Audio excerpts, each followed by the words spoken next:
السلام علیکم، صفی نیوز میں خوش آمدید۔ سعودی عرب میں منشیات فروشوں کے خلاف سعودی حکومت کا انتہائی سخت مہم ابھی بھی جاری ہے۔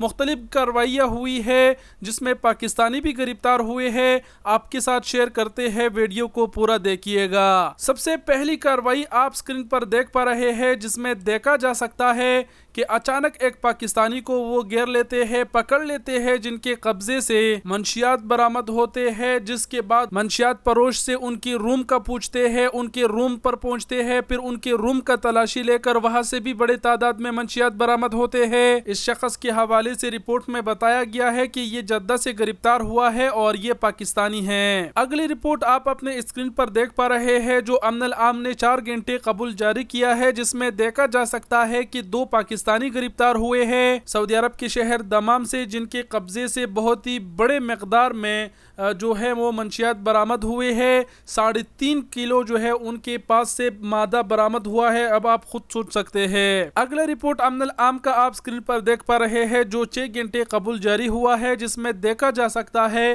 کہ 3 سعودی شہریوں کو گرفتار کیا گیا ہے منشیات کے الزام میں۔ اگلی رپورٹ آپ سکرین پر دیکھ پا رہے ہیں جس میں دیکھا جا سکتا ہے کہ امن العام کی ٹیم اچانک چھاپا مارتی ہے سعودی عرب کے شہر حدود الشمالیہ میں اور ایک سعودی شہری کو گرفتار کر لیتے ہیں منشیات فروشی کے الزام میں۔ سعودی حکومت کی جانب سے اور بھی بہت گرفتاریاں ہوئی ہے کل پرسوں، لیکن میں نے صرف آج کی رپورٹ آپ سب کے ساتھ شیئر کی۔ اب بھی منشیات فروشوں کے خلاف سعودی حکومت کا کریک ڈاؤن جاری ہے اور اس وقت دیکھا جا سکتا ہے کہ بڑے تعداد میں سعودی شہری بھی منشیات فروشی میں گرفتار ہو رہے ہیں۔ تو یہ آج کی ویڈیو تھی۔ ایسے لوگوں سے محتاط رہے، دور رہے تاکہ کہیں اس کی وجہ سے آپ کو نقصان نہ پہنچے۔ اپنا زیادہ سے زیادہ خیال رکھیے گا۔ اللہ حافظ۔